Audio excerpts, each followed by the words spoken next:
3392। اس کے بعد ہے 16 حدیث نمبر، صحیح حدیث 16 ہے کہ جو کوئی صبح یا دن کے وقت کامل یقین کے ساتھ سید الاستغفار پڑھے اور شام سے پہلے مر جائے تو جنتی ہوگا، اور اگر شام کو پڑھ لے اور صبح سے پہلے مر جائے تو جنتی ہوگا۔ یہ ایک مرتبہ پڑھنا ہے، صبح اور شام۔ یہ دیکھ لیں ہمارے لیے کتنی بشارتیں ہیں، صرف ہمیں علم کے دروازے کھولنے کی ضرورت ہے تو اندر سے ہمیں بے شمار پھول اور موتی، ہیرے جواہرات ملیں گے۔ یہ وہ خزانہ ہے اسلام کا جس سے ہم بہترین فائدہ اٹھا سکتے ہیں۔ اللہ تعالیٰ ہمیں توفیق عطا فرمائے، آمین۔ چلیں اس کو ہم پڑھ لیتے ہیں۔ اللہم انت ربی لا الہ الا انت خلقتنی وانا عبدک وانا علی عہدک ووعدک ما استطعت اعوذ بک من شر ما صنعت ابوء لک بنعمتک علی وابوء بذنبی واغفر لی فانہ لا یغفر الذنوب الا انت۔ اس کا ترجمہ دیکھ لیجئے۔ آگے ہم دیکھ لیتے ہیں کہ 17 پہ کون سی حدیث مبارکہ آ رہی ہے۔ جو کوئی یہ کلمات پڑھے گا تو اسے اس کے تمام گناہ معاف کر دیے جائیں گے، اگرچہ سمندر کی جھاگ کے برابر ہوں، اور کوئی بھی اس سے عمل میں بڑھ نہ سکے گا سوا اس کے جو اس وظیفے کو زیادہ مرتبہ پڑھ لے۔ 100 مرتبہ صبح شام پڑھنا ہے، سبحان اللہ و بحمدہ، سبحان اللہ و بحمدہ۔ تو اس کا ہمیں بہت زیادہ بینیفٹ ہوگا، ہم اس سے بہت زیادہ نیکیاں کما سکتے ہیں۔ نمبر 18 پہ یہ جو آپ کو بتایا گیا، یہ حدیث ہے بخاری کی اور مسلم دونوں میں اس کا ذکر کیا گیا، تو یہ آپ دیکھ لیجئے گا۔ نمبر 18 پہ ہے صحیح حدیث، توبہ استغفار کرنا سنت ہے، 100 مرتبہ دن بھر میں استغفر اللہ واتوب الیہ۔ اچھا، بہت سی بہنوں کو میں نے یہ دیکھا ہے کہ جب وہ کہتے ہیں نا کہ استغفار پڑھیں تو وہ تسبیح میں بھی استغفار پڑھ رہی ہوتی ہیں، تو پھر ان کو بتاتی ہوں کہ کیسے پڑھنا ہے۔ تو استغفار کو بہت سارے ہیں، وہ انشاءاللہ ایک ویڈیو بناؤں گی میں، اس میں جتنے بھی قسم کے استغفار ہیں وہ اس میں لے کر آؤں گی۔ دیکھیں، توبہ استغفار کرنا سنت ہے، 100 مرتبہ دن میں کم از کم 100 مرتبہ تو ضرور کر لینا چاہیے۔ اور کون سا سب سے چھوٹا اور آسان ہے؟ استغفر اللہ و اتوب الیہ۔ 19 کی صحیح حدیث، 4 فضیلت والے اذکار تمام 100 مرتبہ دن بھر میں پڑھیں۔ سبحان اللہ، 100 غلام آزاد کرنے کا ثواب ملتا ہے اس سے۔ الحمدللہ، 100 گھوڑے جہاد میں بھیجنے کا ثواب ہے۔ اللہ اکبر، 100 اونٹ اللہ کی راہ میں قربان کرنے کا ثواب ہے۔ دیکھیں کتنا ثواب ہے۔ لا الہ الا اللہ زمین و آسمان بھر دیتا ہے۔ السنن الکبریٰ للنسائی کی حدیث نمبر 10680، یعنی ان تمام کی ایک ایک تسبیح کرنی ہے۔ تمام یہاں پہ لکھا ہوا ہے تمام 100 مرتبہ دن بھر میں، یعنی 100 سبحان اللہ کی ایک تسبیح کر لیں، ایک الحمدللہ کی کر لیں، ایک اللہ اکبر کی کر لیں، ٹھیک ہے، تمام کو 100 مرتبہ پڑھ لیں، ایک تسبیح پڑھ لینی چاہیے۔ چلیں آگے دیکھتے ہیں کیا ہے ہمارے لیے حکم۔ اس کے بعد نمبر 20 پہ ہے صحیح حدیث، اللہ جل جلالہ نے رسول اللہ صلی اللہ علیہ وآلہ وسلم کو جنت کا خزانہ عطا فرمایا، لا حول ولا قوت الا باللہ، ٹھیک ہے۔ بخاری کی حدیث نمبر 6409 اور مسلم کی 6862 میں ہے، یہ بتایا گیا، یعنی اللہ نے رسول اللہ صلی اللہ علیہ وسلم کو جنت کا خزانہ عطا فرمائی، لا حول ولا قوت الا باللہ کو جنت کا خزانہ کہا گیا ہے۔ مراد اس کی کم از کم ایک تسبیح تو لازمی پڑھ لینی چاہیے ہمیں، اس سے بہت زیادہ فائدہ ہونے والا ہے۔ اس کے بعد ہے 21واں اذکار کون سا ہے؟ صحیح حدیث کے مطابق رسول اللہ صلی اللہ علیہ وسلم نے مشکل حالات میں اور سیدنا ابراہیم علیہ السلام نے آگ میں ڈالے جانے کے وقت یہ کلمات پڑھے تھے، تو اللہ تعالیٰ نے ان کی وہ مشکل کو آسان کیا تھا۔ حسبنا اللہ و نعم الوکیل، جب بھی کوئی مشکل ہو، کوئی پریشانی ہو، مشکل حالات ہوں تو پڑھنا چاہیے حسبنا اللہ و نعم الوکیل۔ تو اس کی ایک تسبیح تو کم از کم کر لینی چاہیے تاکہ ہمیں اس سے زیادہ سے زیادہ فائدہ حاصل ہو سکے۔ اور یہ بھی سورۃ آل عمران کی آیت نمبر 173 ہے، اور بخاری میں یہ حدیث ہے 4563۔ اچھا جی، اس کے بعد ہم دیکھ لیتے ہیں 22 پہ 22 پہ کون سی صحیح حدیث ہے جو ہم نے پڑھنی ہے۔ سورۃ الملک تلاوت کرنے والے شخص کے لیے رات ایک بار یہ سورج سفارش کرتی رہے گی حتیٰ کہ اس کی بخشش کر دی جائے گی، یعنی سورۃ الملک رات کو سونے سے پہلے پڑھیں۔ اچھا، اس کا ٹائم جو ہے نا مختلف حدیث میں مختلف ہے، اس کو مغرب کے بعد بھی پڑھ سکتے ہیں، عشاء کے بعد بھی پڑھ سکتے ہیں، ٹھیک ہو گیا، اور سونے سے پہلے بھی پڑھ سکتے ہیں۔ تو ایک دفعہ ضرور پڑھ لینا چاہیے، اور یہ وہ صورت ہے جو قبر میں جو ہے نا فرشتوں سے ہمارے لیے لڑے گی، وہ ان فرشتوں سے جو خدا نخواستہ عذاب دینے والے ہوں گے، یا تکلیف دینے والے ہوں گے تو ان سے یہ لڑے گی، اور قیامت کے دن سفارش کرے گی اللہ تعالیٰ سے ہماری بخشش کی۔ نمبر 24 ہے صحیح حدیث، درود شریف پڑھنے والا شخص 10 مرتبہ صبح شام لازمی پڑھیں، شافع معشر صلی اللہ علیہ وسلم کی شفاعت کا حقدار ہو جاتا ہے۔ دیکھیں درود شریف بہت قسم کے ہیں، اور جو میں آگے آپ کو بتاؤں گی کون سا درود شریف پڑھنے کا خاص حکم دیا گیا تو ہمیں وہی پڑھنا چاہیے۔ اس کے بعد ہم دیکھ لیتے ہیں 25 صحیح حدیث، اللہ جل جلالہ کی حمد اور اس کے محبوب صلی اللہ علیہ وسلم پر درود شریف پڑھنا ہماری دعاؤں کی قبولیت کا بہترین ذریعہ ہوتا ہے۔ یعنی اللہ پاک کی حمد بیان کرنا، یعنی اس کی تعریف بیان کرنا، اور درود شریف پڑھنا ہماری دعاؤں کی قبولیت کا بہترین ذریعہ ہوتا ہے۔ ٹھیک ہو گیا۔ اس کے بعد یہ بات کچھ نوٹ کر لیں کہ رسول اللہ صلی اللہ علیہ وسلم نے ہمیں کیا فرمایا اس کے بارے میں۔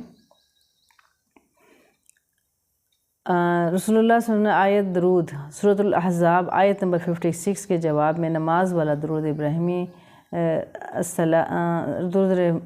درود ابراہیمی علیہ السلام تعلیم فرمایا۔ بخاری میں بھی ہے، مسلم میں بھی ہے، یعنی وہ درود شریف جو ہم نماز میں پڑھتے ہیں، ٹھیک ہے، تشہد کے میں پڑھتے ہیں جو ہم، تو اس درود شریف کو پڑھنے کا حکم دیا ہے۔ تو کوشش کریں کہ ہم وہی درود شریف پڑھیں جو نماز والا ہے۔ ویسے اس کے علاوہ اور بھی بہت سے درود شریف پڑھ سکتے ہیں، لیکن جو تعلیم دیا گیا ہمیں اس پہ زیادہ فوکس کرنا چاہیے۔ قیامت کے دن انگلیاں ہمارے ذکر کی گواہی دیں گی، یعنی کوشش کرنا چاہیے کہ ہم ذکر اذکار جتنا بھی زیادہ ہو سکے انگلیوں پہ کریں، کیونکہ قیامت کے دن ہر زبان کو اللہ تعالیٰ بند کر دے گا ہماری، اور ہمارے جسم کے اعضاء کو جو نا زبان دے دے گا اور کہے گا اب تم گواہی دو اس شخص کے بارے میں جو دنیا میں یہ کرتا رہا ہے۔ تو جب ہم انگلیوں پہ ذکر اللہ تعالیٰ کا کریں گے، تسبیحات پڑھیں گے، تو وہ ہماری انگلیاں گواہی دیں گی کہ ہم پہ ذکر کیا گیا ہے۔ نوٹ، صرف دائیں ہاتھ پر شمار کرنے کی سند امیش کی تدریس کی وجہ سے ضعیف ہے، یعنی صرف دائیں ہاتھ پہ نہیں، ہم بائیں ہاتھ پہ بھی پڑھیں گے، دونوں ہاتھوں کو استعمال کرنا چاہیے، ٹھیک ہے، دونوں ہاتھوں کو ہم استعمال کرتے ہوئے ہم تسبیحات کر سکتے ہیں۔ جو اس کے پور ہوتے ہیں ان پوروں کے ذریعے، یعنی جو نشان اللہ تعالیٰ نے بنائے ہوئے ہیں ہمارے انگلیوں پہ، ان کے تھرو ہم ان کو گنیں گے۔ اچھا جی، اس کے بعد ہے گٹھلیوں اور تسبیح وغیرہ پہ انفرادی ذکر کرنا بھی ثابت ہے، یعنی ہم گٹھلیوں پہ بھی پڑھ سکتے ہیں، تسبیح پہ بھی پڑھ سکتے ہیں، کاؤنٹر کے ذریعے بھی پڑھ سکتے ہیں، پھر کاؤنٹنگ ہے کسی بھی طریقے سے کریں، لیکن جو مسنون طریقہ ہے جو پسندیدہ ہے وہ یہی ہے کہ ہاتھ پہ کیا جائے۔